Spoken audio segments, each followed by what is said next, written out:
예수는 그리스도는 아멘.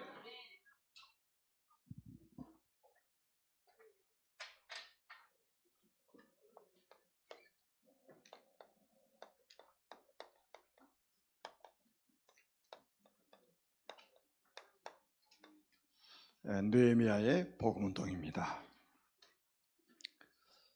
지금 이스라엘과 이란, 그리고 미국과 이란이 전쟁 중에 있습니다. 그 이란이 바로 페르시아라는 나라였습니다.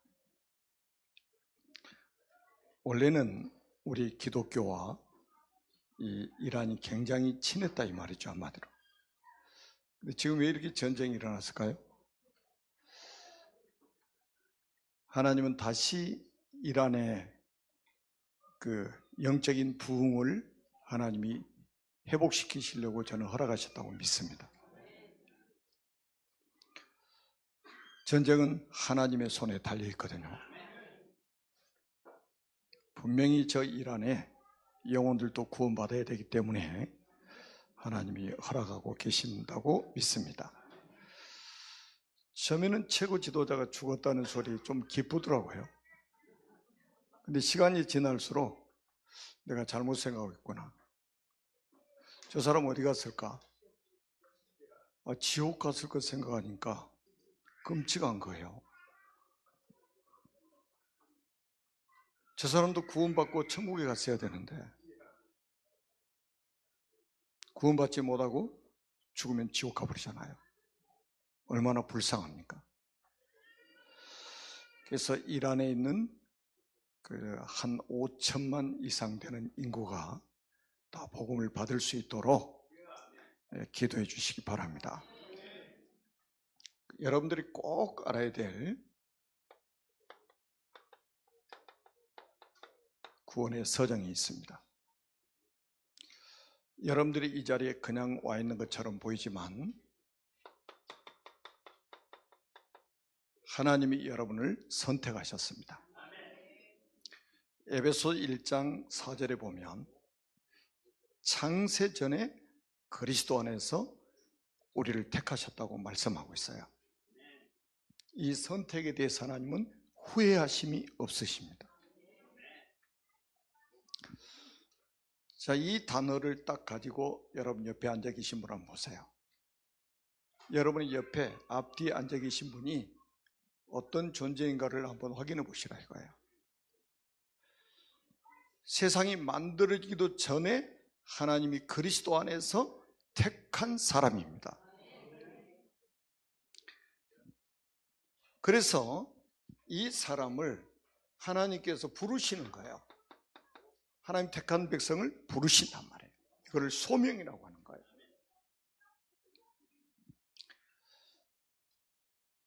그래서 로마서 8장 30절에 보면 미리 정하신 그들을 또한 부르시고 이렇게 말씀합니다.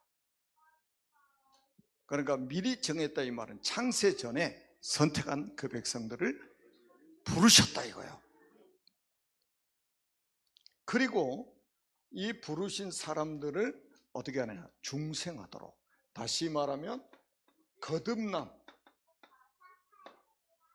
이로부터 다시 태어나게 만든다 이거예요. 성령으로 새 생명을 얻게 만드신다 이거예요. 이거를 중생이라고도 하고 거듭남이라고 이렇게 표현을 합니다. 요한복음 3장 3절에 보면 물과 성령으로 나지 아니하고는 하나님 나라에 들어갈 수 없다고 예수님이 직접 말씀하셨어요. 로마서 8장 2절에 보면 그리스도 예수 안에 있는 생명의 성령의 법이 죄와 사망의 법에서 너를 해방했습니다. 생명의 성령의 법이라고 그랬어요. 그래서 이 사람이 회심하도록 만드시는 거예요. 사도행전 9장 1절로 15절에 보면 다메섹 도상에서 이 사울이라는 사람이 회심하는 현장을 우리에게 보여주고 있죠. 그 한 번의 회심이 지구 역사를 바꿀 만한 그 회심이 됐잖아요. 그래가지고 이 사람을 뭐라고 하냐, 칭의, 믿음으로 의롭게 만드신다 이거예요. 행위로 구원받을 사람이 있어요, 없어요? 없습니다. 오직 믿음으로, 오직 예수 그리스도를 믿음으로 의롭다 하심을 입는다 이거예요. 그래서 뭐 하느냐, 양자로 우리를 삼으시는 겁니다. 로마서 8장 15절에 보면 너희는 다시 무수하는 종의 영을 받지 아니하고 양자의 영을 받았으므로 우리가 아빠 아버지라 부르짖느니라. 하나님의 친아들은 예수 그리스도, 우리는 양자로 입양이 된 사람들이라 이거예요. 그래서 하나님을 우리도 아빠 아버지라고 부르게 되었다. 아멘. 그래서 이 사람이 점진적으로 거룩한 변화를 하도록 만드시는 거예요. 이거를 뭐라고 하냐, 성화라고 하는 겁니다. 그리고 구원받은 사람을 저 천국까지 이끌어 가시는데 이거를 우리가 뭐라고 하냐면 견인이라고 하는 거예요. 하나님은 구원받은 사람을 고아처럼 버리지 않고 끝까지 보존하신다 이거예요. 끝까지. 그래서 예수 믿는 사람이 실패한다, 예수 믿는 사람이 망한다, 절대 불가능입니다. 하나님이 보존하셔요. 특히 이제 요한복음 14장 26절 27절에 보혜사 성령을 보내가지고 가르치고 생각나게 하셔서 우리를 천국까지 인도하시는 겁니다. 그리고 마지막 단계가 뭐냐면 영화로운 단계에 들어가도록 만드시는 겁니다. 이게 이제 바로 우리 천국 가는 겁니다. 우리 개혁주의 신앙의 아주 굉장히 중요한 뼈대예요. 여러분들이 꼭 기억을 하셔야 됩니다. 오늘 본문에 이 축복을 받은 한 사람이 나와요. 그 사람이 누구냐면 느헤미야입니다.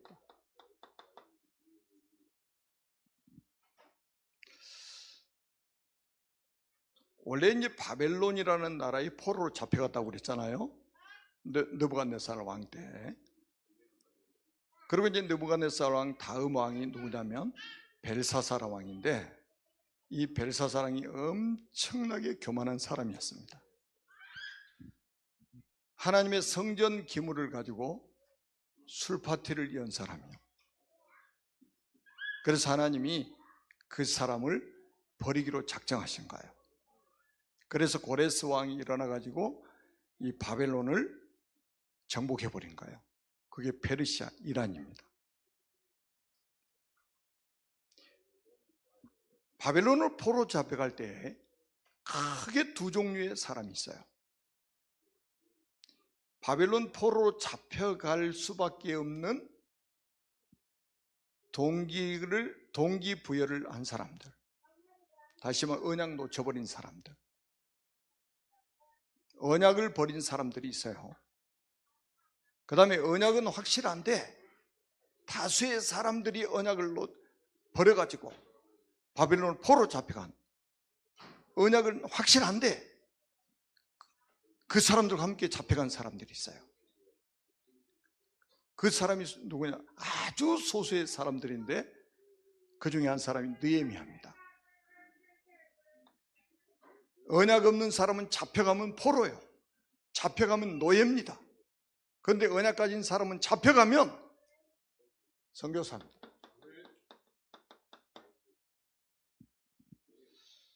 페르시아의 선교사가 돼버린 거예요.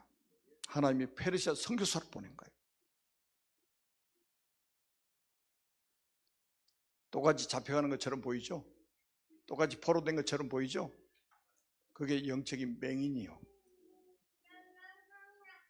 포로로 잡혀간 사람은 다수, 포로로 잡혀간 것처럼 보이는데 하나님이 선교사로 보낸 사람들이 있단 말이에요. 그 중에 한 사람이 오늘 본문에 나오는 느헤미야입니다. 이 느헤미야서는 원래 에스라서하고 한 권의 책으로 있었어요. 그건 거의 같은 시대에 동일한 사건을 주제로 하고 있다는 거죠. 그래서 나중에 이제 나눠진 거예요. 이 느헤미야는 어떤 사람이냐? 이미 포로로 잡혀갈 전에 이 사람은 영적 서밋이었습니다. 우리 렘넌트들은 꼭 기억하시고, 우리 부모님들도 꼭 기억하세요. 우리 교사들도 꼭 기억하세요. 이 느헤미야는 영적 서밋으로 성장했습니다. 어렸을 때부터. 영적 서밋이라는 건 뭐냐? 여러분들이 영적 서밋은 영성도 있고 지성도 있는 사람, 믿음도 있고 실력도 갖춘 사람, 하나님도 알고, 다시 한번 영적 세계를 아는 사람이잖아요. 하나님도 알고 세상도 아는 사람, 이런 사람을 영적 서밋이라고 하는 거예요. 얼마나 균형 잡힌 사람의 모습입니까? 이런 균형 잡힌 사람을 찾기가 어려운 시대 아닙니까? 지금 공부만 잘하면 되는 줄 알아요. 그래서 부모들이 관심은 오직 공부하는 겁니다. 자녀들이 공부하는 거예요. 그래서 좋은 대학에 가고 좋은 직장에 취직하고, 그래서 좀 폼나게 사는 것을 원합니다. 세상 사람들이 볼 때 폼나게 사는 거 있잖아요. 그게 진짜, 그러면서 입으로 언약의 사람이라고 하는 거예요. 큰 실수하고 있는 겁니다.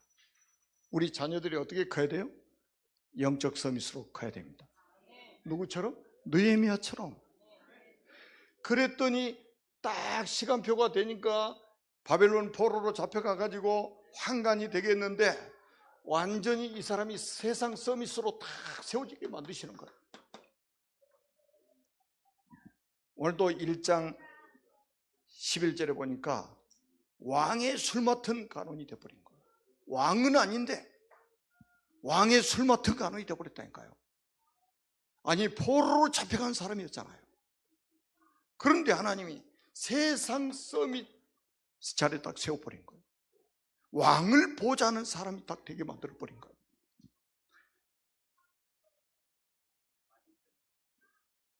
그러니까 이 사람은 직장이 뭡니까? 왕궁 아닙니까? 지금 청와대하고 비교됩니까?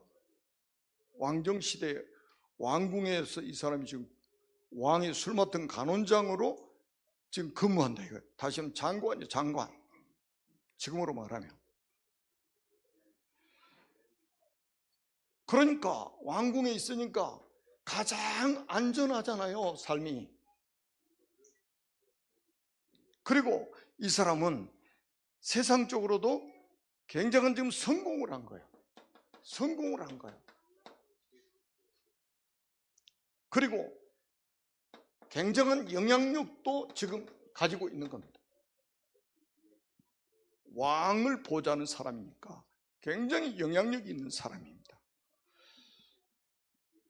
다시 말하면 명예도 있고 권력도 있고 돈도 있고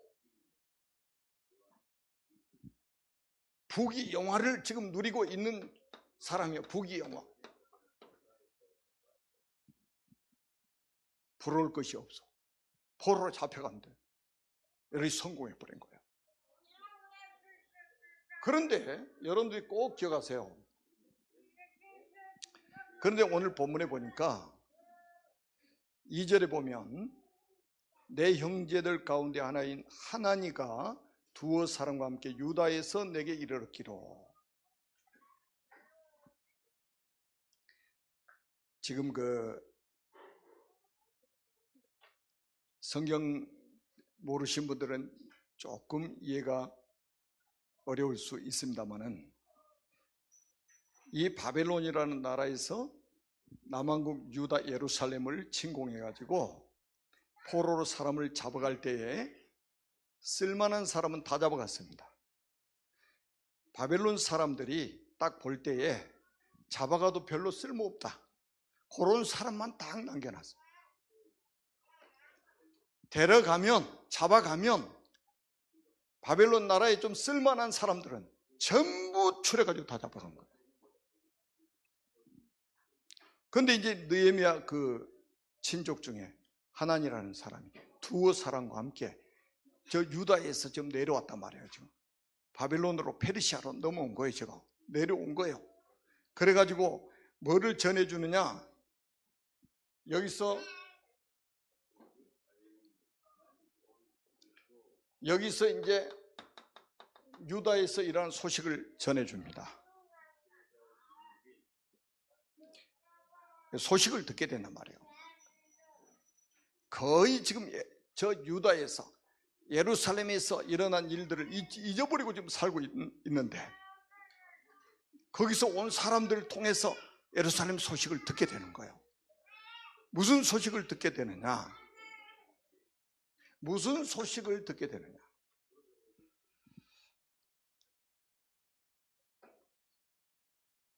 오늘 본문에 나와 있죠. 3절에 보니까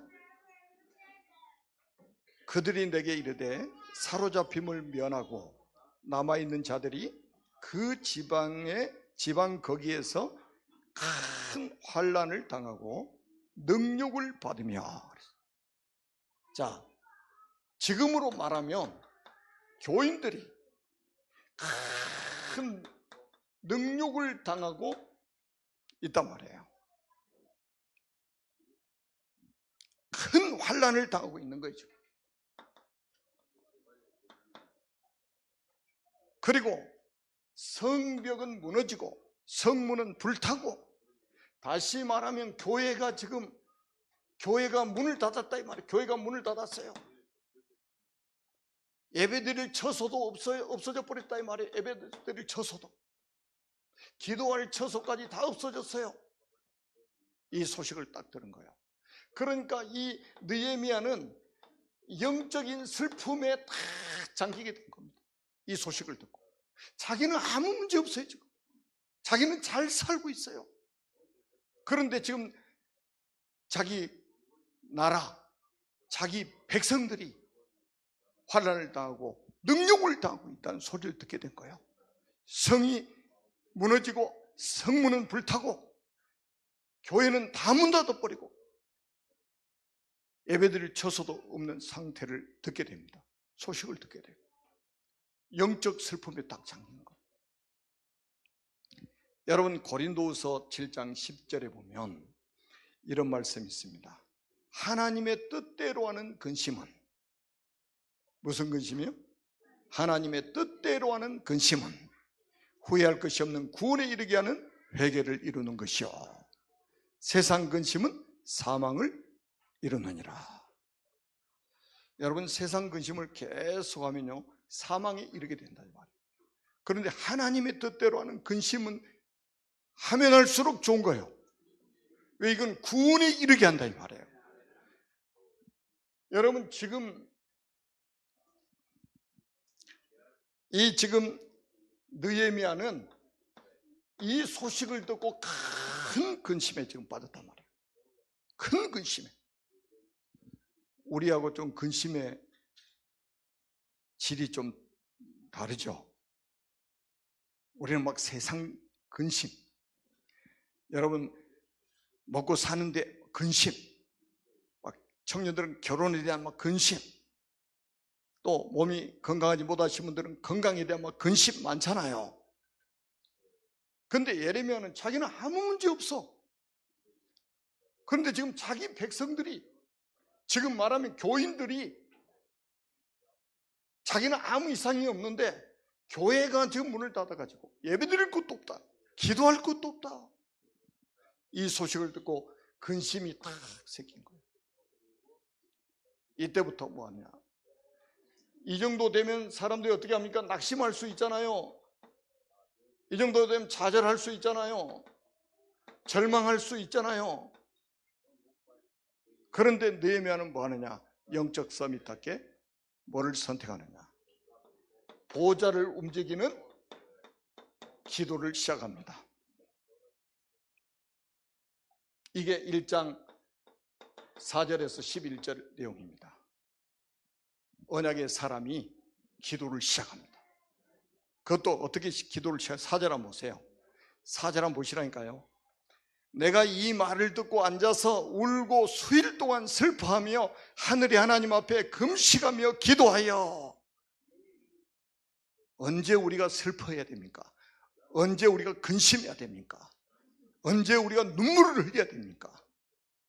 언제부터 우리가 기도를 시작해야 됩니까? 교인들이 환난을 당하고 능욕을 당하고 있을 때, 교회가 문을 닫을 상황이 왔을 때, 그럼 우리 다음 세대도 어떻게 되겠냐 말이에요. 하나님의 자녀가 기도하면 반드시 응답하십니다. 요한복음 16장 24절. 지금까지는 너희가 내 이름으로 아무것도 구하지 아니하였으나 구하라 그러면 받으리니 너희 기쁨이 충만하리라. 이런 기도의 약속이 성경 신구약 성경에 가득 차 있습니다.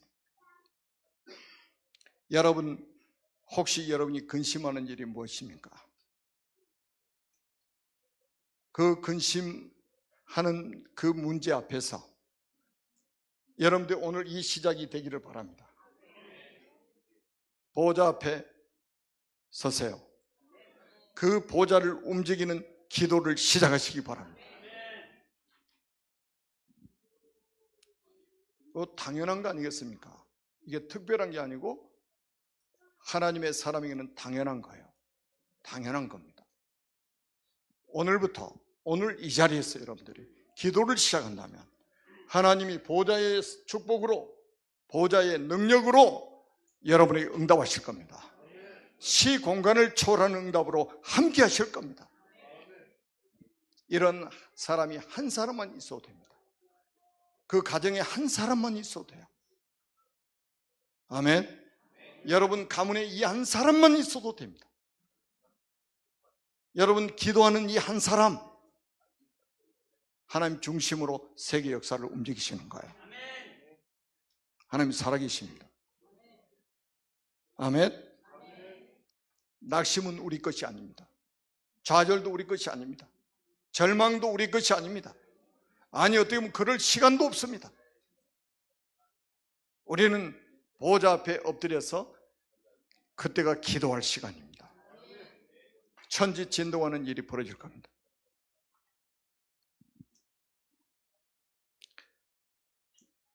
그랬더니 하나님께서 어떻게 응답을 하셨습니까? 어떻게 응답을 하시고 어떻게 회복을 시키시는가 한번 보세요. 이 느헤미야가요, 우리 그 렘넌트들 앞으로 우리 청년들 잘 들으셔야 됩니다. 느헤미야가 포로로 잡혀가서 술 맡은 간원장이 됐다고 그랬잖아요. 지금 장관이라니까요. 장관. 술을 아무나 따릅니까? 독약 타버리면 어떻게 돼요? 왕 죽잖아요. 아무한테는 맡기질 않아요. 요셉이 감옥에 들어갔을 때 술 맡은 간원장, 떡 굽는 간원장이 그 감옥에 들어왔었잖아요. 조금이라도 실수하면 왕한테 위해가 가기 때문에 아무한테 세우지를 않습니다. 그 정도로 왕의 신임을 받는 사람 중에 한 사람이었어요. 아니, 평상시에 왕이 이제 식사를 하는데 이 느헤미야가 술 맡은 간원장이니까 왕 앞에 이제 술 대접을 할 거 아니에요. 그런데 왕이 딱 느헤미야를 보니까 얼굴빛이 달라. 처음 있는 일이요, 이게. 지금 느헤미야 얼굴빛이 다른 게. 나 이걸 보면서요, 이야, 세계를 움직이는 페르시아 왕이 일개 술 맡은 간원장에 뭐까지 지금 관찰하고 있어요? 얼굴 표정까지 관찰하고 있어. 그렇다면 이 느헤미야가 왕 앞에도 소중한 사람이고 이 페르시아라는 나라에도 소중한 사람이요, 얼마나 소중하게 여겼으면 그 대제국 왕이 느헤미야 표정까지 알고 있겠냐 말이에요. 이런 사람이 아니었는데, 이런 수심 가득 찬 얼굴을 보인 적이 없었는데 지금 그러고 있단 말이죠. 왕이 불러나고 뭔 일이요?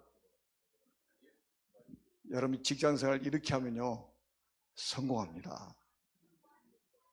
여러분 사장님이 여러분 얼굴 표정까지 관리하면 그 성공한 거예요.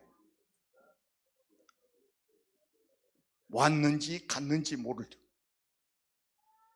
출근했는지 퇴근했는지를 몰라.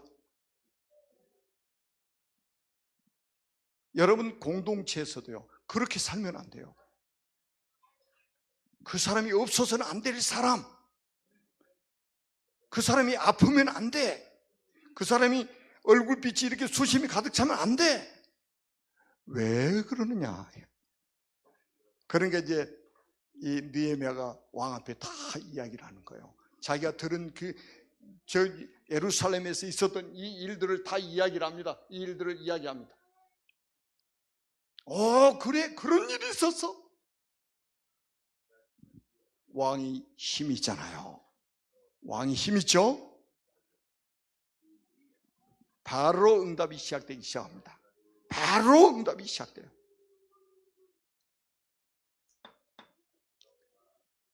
여러분, 우리가 기도하면 응답이 안 오는 것 같지만 그게 우리의 착각입니다.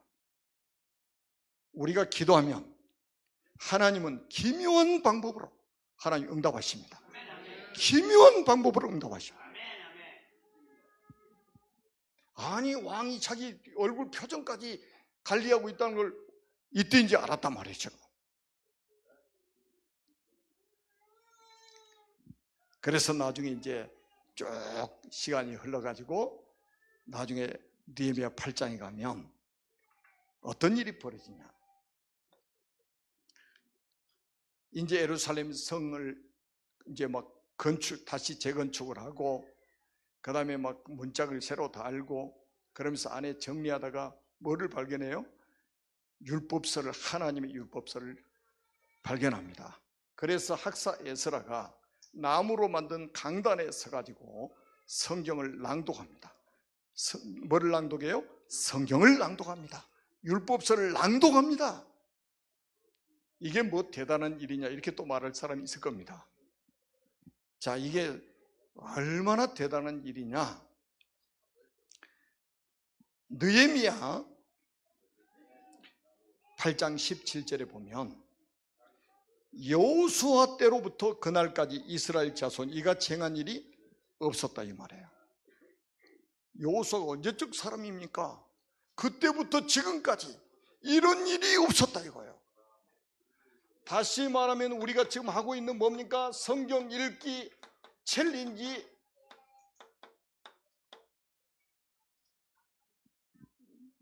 배부른 사람들한테는요 성경 읽어서 뭐 하느냐 이렇게 나올 겁니다.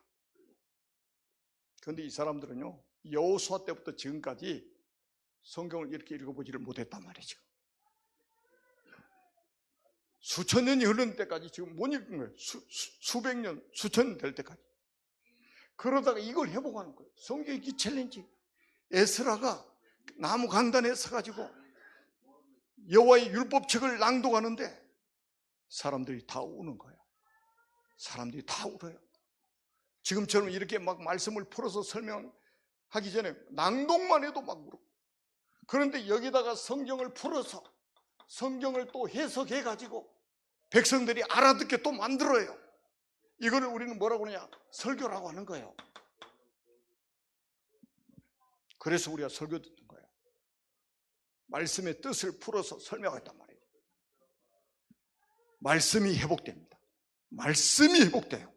하나님 말씀이 회복됩니다. 그 다음에는 뭐가 회복되느냐?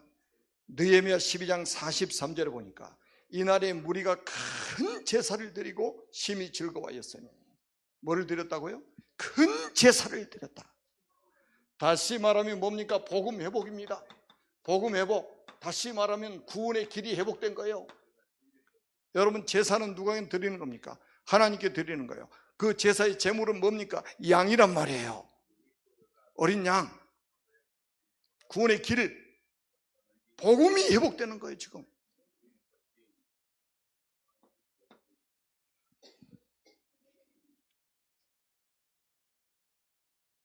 그러니 막 하나님이 크게 즐거워하게 하셨으므로 예루살렘이 즐거워하는 소리가 저 멀리까지 들리는 거예요. 여러분들이 여기서 막 크게 즐거워하는 소리가 저 동네 입구까지 들려야 돼요. 저 신정호 저수지인데까지 막 들려야 돼요. 여러분들이 너무 즐거워해가지고 전화기 켜놓고 여러분 가족들한테 통화해가지고 막 즐거워하면 뭔 일이요, 뭔 일이요. 제가 여름에 어떤 목사님하고 전화를 하는데 여기서 살 때 개구리가 막 합창을 하잖아요. 개구리가 전화 소리로 그게 들렸나 봐요. 개구리 합창 소리가. 이게 개구리요. 아, 여기 논에 천지가 다 개구리라고. 내가 개구리 소리보다 더 크게 즐거워하는, 하나님의 백성들이 즐거워하는 소리가 저 멀리까지 들려. 얼마나 기쁨이 회복된, 슬픔이 변하여 기쁨이 되게 하고, 애통이 변하여 길한 날이 되게 하시고. 아멘. 하나님이 이렇게 만드신단 말이에요. 그러면서 이 느헤미야가 어떤 개혁을 했느냐, 13장에 보면 나와 있습니다. 13장. 이스라엘 백성들이 지금까지 계속 뭐를 놓쳐버렸냐? 11조. 11조는 누구의 몫이냐? 레위 사람들의 몫입니다.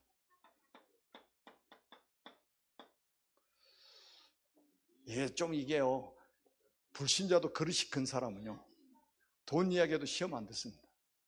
이게 지금 돈 이야기하는 겁니까? 레위 몫이라니까요. 11조는 이거 회복하는 거예요. 그 다음에 뭘 회복하느냐? 안식일을 회복합니다. 안식일. 이거는 무슨 말이냐? 나를 회복한 말이 아니에요. 예배 회복하는 거예요. 아니, 당연하잖아요. 성전 회복됐으니까, 교회가 회복됐으니까 뭐 해야 되게요? 예배가 회복돼야 될 거 아니에요. 그 예배 속에는 뭐가 있습니까? 찬양도 있고 기도도 있고. 아멘. 전부 다 회복시키는 하나님. 이런 날이 반드시 오게 될 것입니다. 여러분이 지금 안 되고 있는 것 같은데 그건 여러분 생각이요, 지금 되어지고 있는 중입니다. 응답이 없는 것처럼 보이죠? 지금 응답이 오고 있는 중이요. 뭐가 나왔냐? 시간표가 남았습니다. 자, 우리가 결론으로 뭐가 중요하냐?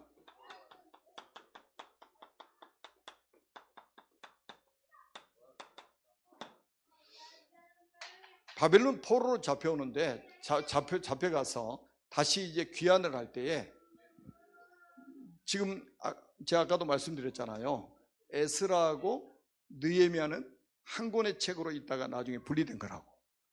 그런데 여기에 아주 중요한 역할을 했던 사람이 있습니다. 스룹바벨. 1차 귀환을 해가지고 성전 재건을 시작했던 사람. 그 다음에 학사 에스라. 그 다음에 오늘 본문에 나오는 느헤미야 같은 사람이 한 팀이 딱 된 거예요. 이 소수의 사람이 한 팀이 되었는데 하나님이 모든 것을 막 회복시키시는 거예요.